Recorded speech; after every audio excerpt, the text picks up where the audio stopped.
അൽഹംദുലില്ലാ, നമ്മൾ കുറച്ച് കാലങ്ങളായിട്ട് സ്ഥാപനങ്ങൾ നടത്തുന്നതുമായി ബന്ധപ്പെട്ട് പ്രതിസന്ധികൾ, പ്രയാസങ്ങൾ, അതെങ്ങനെ മറികടക്കാം എന്നുള്ള ഡിസ്കഷൻ കുറച്ചധികമായിട്ട് ഇങ്ങനെ നടന്നുകൊണ്ടിരിക്കുകയാണ്. അതിൽ ഇപ്പോൾ ഈ ഒരു സമയം SSLC എക്സാമുകൾ കഴിഞ്ഞ്, സ്കൂളുകളെ എക്സാമുകൾ കഴിഞ്ഞ്, വിദ്യാർത്ഥികളുടെ ഇനി ഭാവിയിലെ പഠനം, അടുത്തൊരു ഭാവി എങ്ങനെയായിരിക്കണം എന്ന് പാരൻസും ടീച്ചേഴ്സും സ്റ്റുഡൻസും എല്ലാവരും ഡിസൈൻ ചെയ്യുന്നൊരു ടൈമാണുള്ളത്. ഈ സമയത്ത് നമ്മൾ പബ്ലിക്കിന് കൊടുക്കേണ്ട ഒരു സന്ദേശം, നമ്മുടെ ഹാപ്പി സോണിൻ്റെ ഭാഗത്ത് നിന്ന് കൊടുക്കേണ്ട സന്ദേശം എന്ന് എനിക്ക് തോന്നിയത്, എങ്ങനെയാണ് ഒരു മക്കളെ നമ്മൾ വീട്ടിൽ നിന്ന് തന്നെ വളർത്തിയാൽ മതിയോ, അതല്ല മറ്റൊരു മാർഗം ഒരു ഹോസ്റ്റൽ സംവിധാനത്തിലേക്ക് മക്കളെ കൊണ്ടാക്കുന്നതിൻ്റെ ആവശ്യകത എന്ത് എന്നുള്ളതിനെക്കുറിച്ചൊന്ന് സംസാരിക്കണം തോന്നുന്നുണ്ട്. അതിലൊന്നാമതായി നമ്മൾ ഇനിയൊരു ചർച്ചയ്ക്ക് വരേണ്ട ഒരു വിഷയമുണ്ട്. ഇപ്പോഴല്ല, ഇന്നത്തെ ചർച്ചക്ക് പുറമെ ശരിക്കും ഒരു സ്ഥാപനത്തിൽ അയക്കേണ്ടി വരുന്നത് എപ്പോഴായിരിക്കണം, പ്രത്യേകിച്ച് റെസിഡൻഷ്യൽ ഇൻസ്റ്റിറ്റ്യൂട്ടിൽ അയക്കേണ്ടി വരുന്നത്, അത് വീട്ടിൽ നിന്ന് ഒരു കുട്ടിയെ വളർത്താൻ കഴിയാതിരിക്കുമ്പോഴാണ്. അതിൻ്റെ പരിപൂർണമായ രീതി, ഏറ്റവും ബെറ്റർ ദാൻ എന്താ പറയുക, അൽ അഹ്സനു, ഏറ്റവും നല്ലത്, അത് വീട്ടിൽ നിന്ന് തന്നെ കുട്ടി പഠിച്ച് നല്ലൊരു പണ്ഡിതനായി നല്ല കഴിവുറ്റൊരു പ്രതിഭയായി വളരുന്നതാണ് അതിൻ്റെ ഏറ്റവും മുന്തിയ രൂപം. എന്നാൽ അത് എത്രമാത്രം സാധ്യമാകും എന്നത് അതൊക്കെ ഇൻഷാ അല്ലാഹ് മറ്റൊരു എപ്പിസോഡിൽ ഇനിയും ചർച്ചയ്ക്ക് കൊണ്ടുവരണം. ഇന്ന് നമ്മൾ ചർച്ച ചെയ്യുന്നത് ഒരു വിദ്യാർത്ഥിയെ നമ്മൾ സ്ഥാപനങ്ങളിലേക്ക് അയക്കുമ്പോൾ, സ്ഥാപനത്തെ തിരഞ്ഞെടുക്കുന്ന സമയത്ത് എന്തൊക്കെയാണ് ശ്രദ്ധിക്കേണ്ടത്. പലപ്പോഴും പല കാര്യങ്ങൾ ശ്രദ്ധിക്കുന്നവരുണ്ട്. അതിൽ മെജോറിറ്റി സ്ഥാപനത്തിൻ്റെ ഇൻഫ്രാസ്ട്രക്ചറൽ സൗകര്യങ്ങൾ, മറ്റ് പ്രശസ്തി, സ്ഥാപനം നടത്തുന്ന ആൾക്കാരുടെ പ്രശസ്തി, ഇത്തരം സംഗതികളാണ് പ്രത്യക്ഷത്തിൽ രക്ഷിതാക്കളെ സ്വാധീനിക്കാനുള്ളൊരു സാധ്യത. അതെ അതെ, നല്ലൊരു പ്രഭാഷകൻ്റെ പ്രഭാഷണം കേട്ടിട്ട്, അല്ലെങ്കിൽ അവരുടെ ഏതെങ്കിലും ഒരു ആക്ടിവിറ്റി, സോഷ്യൽ ആക്ടിവിറ്റി കണ്ട് അതിൽ ആകൃഷ്ടരായിട്ട് മക്കളെ ചേർക്കുന്നൊരവസ്ഥ. എത്രത്തോളം എന്ന് പറഞ്ഞാൽ നല്ലൊരു സോഷ്യൽ മീഡിയ ഇൻഫ്ലുവൻസർ ആണെങ്കിൽ അയാൾ നടത്തുന്നൊരു സ്ഥാപനം ഉണ്ടെങ്കിൽ അവിടെ ആക്കാം എന്ന് ചിന്തിക്കുന്നത് വരെ അതൊരു പൊതുധാരയാണത്. അതായത് സാഹചര്യങ്ങളുടെ ഒരു സൃഷ്ടിപ്പാണത്. അവിടെ അങ്ങനൊരു സംഭവം നിലനിൽക്കുന്നു. എന്നാൽ എന്താണ് ശരിക്കും വേണ്ടത്? ഇവിടെ മാനദണ്ഡം ഒന്ന്, നമ്മുടെ കുട്ടികൾക്ക് അവർ ലക്ഷ്യം വെക്കുന്ന പഠനം എന്നത് രണ്ട് രീതിയിൽ വരണം. അവരുടെ സ്കിൽ ഡെവലപ്മെൻറ്റ് വരണം, നൈപുണികൾ വർദ്ധിപ്പിക്കുക. ഒന്നവരുടെ സ്കിൽ നൈപുണിയാണ്. രണ്ടാമത്തത് നോളേജ് ലെവലിലും അവർക്ക് വരാൻ പറ്റണം. അപ്പോൾ ഈ രണ്ട് പാർട്ട് അതൊന്നാണ്, ഈ രണ്ടും കൂടെ. അഥവാ സ്കിൽ നൈപുണ്യം ഉണ്ടാകണം, അക്കാദമിക് ഇമ്പ്രൂവ്മെൻറ്റ്, അവരുടെ വിദ്യാഭ്യാസ നിലവാരം ഉയരണം. അപ്പോൾ രണ്ടാമത്തൊരു ഭാഗം എന്താണ്, അവർക്ക് മനസ്സമാധാനം സ്ഥാപനത്തിൽ കിട്ടണം. കുട്ടികൾ സ്ഥാപനത്തിലെത്തിയാൽ ഫുള്ളി സാറ്റിസ്ഫൈഡ് ആകാൻ പറ്റണം. കാരണം എന്താ, വിദ്യാഭ്യാസം എന്ന് പറയുന്നത് ഭക്ഷണത്തെക്കാൾ എല്ലാറ്റിനേക്കാളും ഒരു കുട്ടിയുടെ നീഡാണ്, ആവശ്യമാണത്. ആ ആവശ്യം കുട്ടി നിർവഹിക്കുമ്പോൾ അതിൻ്റെ യഥാർത്ഥ സ്വഭാവം എന്താണ്, ആസ്വദിച്ചും ആഗ്രഹിച്ചും കുട്ടി ചെയ്യലാണ്. അത് കുട്ടിക്ക് സ്ഥാപനത്തിൽ ഫീൽ ചെയ്യാൻ പറ്റണം. അവിടെ പോയാൽ ആ കുട്ടിക്ക് ഇനിയും പോകണം എന്ന് തോന്നുന്നുണ്ടോ? അവിടെ പോയാൽ ആ കുട്ടിക്ക് ഞാൻ ഇവിടുത്തെ ഉസ്താദുമാരെ പോലെയാകണം, ഇവിടുത്തെ സ്ഥാപനത്തിൻ്റെ വക്താവാകണം, ആ സ്ഥാപനത്തെ നെഞ്ചോട് ചേർത്ത് വളരുന്ന ഒരു വിദ്യാർത്ഥിയായിരിക്കണം അവിടുത്തെ 99% വിദ്യാർത്ഥികളും. അങ്ങനെയാണ് ഒരു സ്ഥാപനം ആയിരിക്കേണ്ടത്. അത്തരം ഒരു സ്ഥാപനത്തിലാണ് മക്കളെ അയക്കേണ്ടത്. അതിന് പ്രശസ്തി കുറച്ച് കുറഞ്ഞാലും അതാണ് ക്വാളിറ്റി. അതിൽ ഇപ്പോൾ പുതിയ അഡ്മിഷൻ എടുക്കുന്ന ആളുകളെ സംബന്ധിച്ചിടത്തോളം അതിനെ എവാലുവേറ്റ് ചെയ്യാൻ കഴിയില്ലല്ലോ. തീർച്ചയായും സ്ഥാപനത്തിൽ പോയി ഇതിൻ്റെ ശേഷമുള്ളൊരവസ്ഥയാണ് ഇപ്പോൾ നമ്മൾ സംസാരിച്ചത്. സ്ഥാപനത്തിലേക്ക് പോകുന്നതിന് മുമ്പ് എങ്ങനെ ഇവിടെ നമ്മുടെ മക്കൾ സേഫായിരിക്കും, പഠനം ഉഷാറായിരിക്കും, ഇവിടെ നിന്നാൽ എൻ്റെ മക്കളുടെ ഭാവി അത് ബാസുരായിരിക്കും എന്ന് എങ്ങനെ തിരിച്ചറിയാൻ പറ്റുന്നുള്ളതാണ്. രണ്ട് റൂട്ടുണ്ട്. ഒന്ന്, നേരത്തെ ഒരു കുട്ടിയെയോ അല്ലെങ്കിൽ ഒരാളെയോ ഈ കുട്ടി അവിടെ പഠിക്കുന്ന ആ കുട്ടിയുടെ സ്ഥിതി എന്താ, കുട്ടി അവിടെ സാറ്റിസ്ഫൈഡ് ആണോ, ഫുള്ളി സാറ്റിസ്ഫൈഡ് ആണോ, പൂർണ്ണമായി സംതൃപ്തനാണോ, ഈ കുട്ടിക്ക് നേടാനുള്ള മാക്സിമം വോള്യൂം, മാക്സിമം ലെവൽ, പരമാവധി അളവിൽ കുട്ടിക്ക് നേട്ടങ്ങൾ കിട്ടുന്നുണ്ടോ അവിടെ, ഇങ്ങനെ നടക്കുക. ഒന്നത് ഒരു മാർഗം. രണ്ടാമത്തെ ഒരു മാർഗം, ഒരു സ്ഥാപന വക്താവിന് ഒരു ഈ പോസ്റ്ററിൽ അവകാശപ്പെടുന്നതിലുപരി ഒരു സ്ഥാപന വക്താവിന് മിൻഹൈസു ഷഖ്സു ആസ് എ പേഴ്സൺ ഇങ്ങനെ ധൈര്യസമേതം പറയാം, നിങ്ങളുടെ കുട്ടിക്ക് ഈ ലെവലിൽ നേടാൻ ഞാൻ മസ്ഊലാണ്, ഐ ആം റെസ്പോൺസിബിൾ എന്ന് പറയാൻ കഴിയുമോ? ഇതാണ് രണ്ടാമത്തെ മാർഗം. ഒരു സ്ഥാപന വക്താവിന് ഈ പോസ്റ്ററിൽ പറയാം, പ്രസംഗിക്കും പറയാം, അതിലുപരി വ്യക്തിഗതമായി ഇതാ ഞാൻ മസ്ഊലാണ്, നിങ്ങൾക്ക് എപ്പോൾ വേണമെങ്കിലും എന്നോട് ചോദിക്കാൻ ഒരു സ്ഥാപന വക്താവിന് പറയാൻ കഴിയുമോ? ഇതാണ് രണ്ടാമത്തെ മാർഗം. അതിൽ രസകരമായി സംബന്ധിച്ച് ഒന്ന് രണ്ട് കാര്യങ്ങളിൽ ചർച്ച വരേണ്ടത്, ഒന്ന് പലപ്പോഴും അത് ഒരു കുട്ടിയോട് മാത്രം ചോദിച്ച് നമുക്ക് ഉറപ്പുവരുത്താൻ പറ്റും തോന്നുന്നില്ല. കാരണം ഈ ഫീൽഡിൽ ഒരു ബ്രെയിൻ വാഷിങ് പലപ്പോഴും നടക്കുന്നുണ്ട്. അതായത് ഇങ്ങനെയാണ്, പിന്നെ ഇതാണ് നിങ്ങളുടെ ഭാവി, ഇങ്ങനെയാണ് ആകേണ്ടതെന്ന് പറഞ്ഞ് നമ്മൾ ഡിസൈൻ ചെയ്ത് കൊടുത്തൊരു ഭാവിയിലേക്ക് കുട്ടികളെ ഒരു കൊണ്ടുവരുന്നതുണ്ട്. അവിടെ ഒരു പക്ഷേ നിരന്തരം ഇത് കേൾക്കുമ്പോൾ കുട്ടി പിന്നെ അത് പറയാൻ സാധ്യതയുണ്ട്, ഇങ്ങനെയാണ്. പക്ഷെ ഒരു സമയമുണ്ട്, ഒരു പീരീഡ് വരെ ഇത് പിടിച്ചു നിൽക്കുള്ളൂ. ഒരു പ്രത്യേക ബൗണ്ടറി കഴിഞ്ഞു കഴിഞ്ഞാൽ പിന്നെ കുട്ടി നേരെ തിരിച്ച് മടങ്ങും, ഓപ്പോസിറ്റ് ആവും. ചിലപ്പോൾ ഒരു പക്ഷേ ആ സ്ഥാപനത്തിൻ്റെയോ ആ അധ്യാപകരുടെയോ ഓപ്പോസിറ്റ് സംസാരിക്കുന്ന ഒരവസ്ഥയിലേക്ക് വരും. അപ്പോൾ അതും കൂടെ നോക്കണം. അപ്പോൾ അതൊരു വിഷയമാണ് ഈ പ്രേക്ഷകരെ ഇത് വെച്ച് വിലയിരുത്തുമ്പോൾ മനസ്സിലാക്കേണ്ട ഒരു മേഖല. തീർച്ചയായിട്ടും. അതായത് ഒരു കുട്ടികളെ ഇരുത്തിയുള്ള പൊതുവായിട്ടുള്ള സ്ഥാപനത്തിലെ പൊതു ചടങ്ങുകളിൽ നിരന്തരം ഗുരുനാഥന്മാർ ഭയപ്പെടുത്തി പറഞ്ഞാൽ പൊരുത്തക്കേടുണ്ടാകും, അങ്ങനെ ആക്കണം, ഇങ്ങനെയൊക്കെ പറഞ്ഞാൽ സ്വാഭാവികമായും കുട്ടികൾക്ക് ആ ചിന്ത ഉണ്ടാകും, അവരത് പറയുകയും ചെയ്യും. പക്ഷെ അതിന് ആയുസ് ഉണ്ടാവില്ല, ആ പറച്ചിലിന് ഒരു ആയുസ് ഉണ്ടാവില്ല. അത് വളരെ പെട്ടെന്ന് നിഷ്പ്രഭമാകും, കുറഞ്ഞ സമയം കൊണ്ട് നിഷ്പ്രഭമാകും. അവിടെ നല്ല അളവുകോൽ എന്താ അറിയാം, ഇവരുടെ ലൈഫിൽ എന്ന് പറഞ്ഞാൽ സ്ഥാപനത്തിൽ നിന്ന് ഇറങ്ങിയതിന് ശേഷം സ്ഥാപനത്തിലല്ലാത്തൊരു കാലയളവിൽ വീട്ടിലായിരിക്കുമ്പോൾ, യാത്രയിലായിരിക്കുമ്പോൾ, അത്തരം സമയത്ത് ഈ വാല്യൂസ് സ്ഥാപനത്തിൽ നിന്ന് അവർ അച്ചീവ് ചെയ്ത നേടിയെടുത്ത വാല്യൂസ് വസ്ത്രത്തിൽ, വേഷവിധാനത്തിൽ, അവരുടെ പെരുമാറ്റത്തിൽ, അവരുടെ നിശ്ചലഗതികളിൽ ഇവിടെയൊക്കെ അവർക്കിത് ഫോളോ ചെയ്യാൻ കഴിയുന്നുണ്ടോ? ഇത് നല്ലൊരു മാനദണ്ഡം. അതായത് അവിടെ പഠിച്ച കുട്ടികൾക്ക് അതിന് സാധിക്കുന്നുണ്ടോ എന്ന് നോക്കാം, നല്ല മാനദണ്ഡം.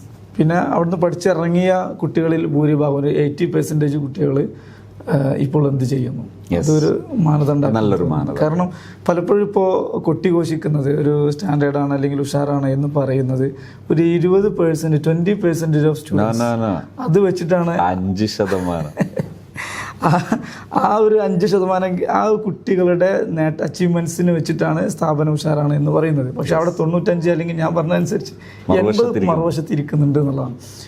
നേരെ മറിച്ച് ഒരു സ്ഥാപനം സിസ്റ്റമാറ്റിക്കായി ഓടുന്നുണ്ട്, അത് സിസ്റ്റമാറ്റിക് ആണ് എന്ന് പറയണമെങ്കിൽ അവിടെ നമുക്കൊരു ഏകദേശം നേരെ ഓപ്പോസിറ്റ് വരണം. ഒരു 80% കുട്ടികളും ഇതിൽ സക്സസ്ഫുൾ ആവുകയും 20% ഇനി അല്ലാതെ മറ്റെന്തെങ്കിലും റീസൺ നമുക്ക് പറയാം.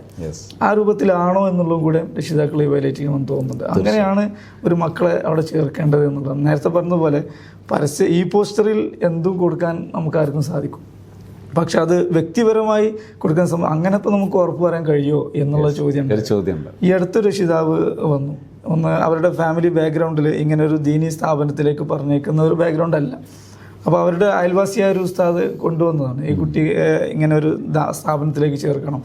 അപ്പോൾ എന്നോടൊരു പേര് പറഞ്ഞിട്ട് ഇന്നാലിനെ സ്ഥാപനത്തിൽ ചേർക്കണം എന്നാണ് പറഞ്ഞത്. അപ്പോൾ ഞാൻ പറഞ്ഞു, നിങ്ങൾക്ക് ഏത് സ്ഥാപനത്തിലും കുട്ടിയെ ജോയിൻ ചെയ്യാം, പക്ഷേ നിങ്ങൾ ആ കുട്ടിയെയും കൂട്ടിയിട്ട് ആ രക്ഷിതാവിനെയും കൂട്ടി വരണം എന്ന് പറഞ്ഞ് എൻ്റെ വൈഫ് ഹൗസിലായിരുന്നു. അവിടെ നിന്ന് ഞാൻ ഒരു നിർദ്ദേശം കൊടുത്തു. ഞാൻ അവരോട് പറഞ്ഞ പെട്ടെന്ന് എനിക്ക് പറയാൻ തോന്നിയ നിർദ്ദേശം, നിങ്ങൾ കുട്ടിയെ നിങ്ങൾ എവിടെ ചേർത്താലും അത് ഏത് വലിയ അറിയപ്പെട്ട ആളാണെങ്കിലും നിങ്ങൾ അവരുടെ മുഖത്ത് നോക്കി പറയേണ്ടത്, ഞാൻ എൻ്റെ കുട്ടിയുടെ നിലവാരം നിങ്ങൾക്ക് അളക്കാം, അതിനുശേഷം ഓരോ മാസവും എൻ്റെ കുട്ടിയുടെ പഠനം എന്ന് പറയുമ്പോൾ ഭൗതിക പഠനവും മതപഠനവും, അതിൽ സ്വഭാവത്തിൽ, ഇബാദത്തിൽ, ഈ വിഷയത്തിൽ പുരോഗതി ആണ് എനിക്ക് വേണ്ടത്. അതെനിക്ക് ബോധ്യപ്പെടണം. അതല്ല കുട്ടിയുടെ വളർച്ച താഴോട്ടാണെങ്കിൽ ആ സ്പോട്ടിൽ ഞാൻ ആ കുട്ടിയെ കൊണ്ടുവരും.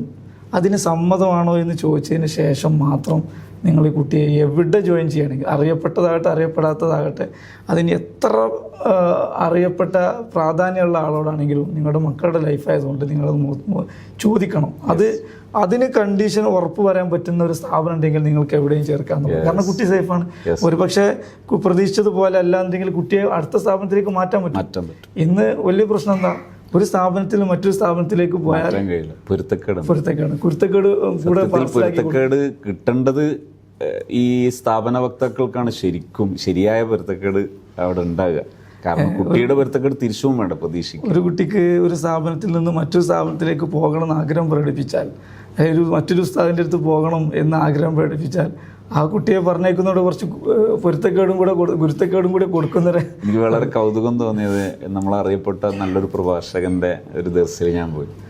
അപ്പോൾ പിന്നെ ഏലംകുളം ഉസ്താദ് ഞങ്ങളിങ്ങനെ ഈ വിഷയം സംസാരിക്കുമ്പോൾ എന്നോട് പറഞ്ഞു, ഒരു കുട്ടി ആര് പോകാൻ ചോദിച്ചാൽ അപ്പം സമ്മതം കൊടുക്കും. അപ്പോൾ ഒരു കുട്ടി എനിക്ക് പൊരുത്തക്കേടൊന്നും ഇപ്പോൾ ഈ ഉസ്താദ് പറഞ്ഞു, എനിക്ക് എവിടുന്നത് കിട്ടാത്തതുകൊണ്ട് എനിക്ക് കൊടുക്കാൻ എൻ്റെ അടുത്തില്ല. അത്രയും നിഷ്കളങ്കമായ മനസ്സാണത്. അതുകൊണ്ട് തന്നെ ആ ദർസിലെ വിദ്യാർത്ഥികൾ വളരെ സംതൃപ്തരായി വളരുന്നു. അവർ ഉയരങ്ങളിലെത്താനുള്ള സാധ്യത വളരെ കൂടുതലാണ്. ഇവിടെ നമ്മൾ പ്രേക്ഷകർ ഈ സംസാരത്തിനിടയിൽ പ്രതീക്ഷിക്കുന്ന ഒരു ചോദ്യമുണ്ട്. അതെന്താ, നിങ്ങൾക്ക് ഇങ്ങനൊരു മോഡൽ കാണിക്കാൻ പറ്റും?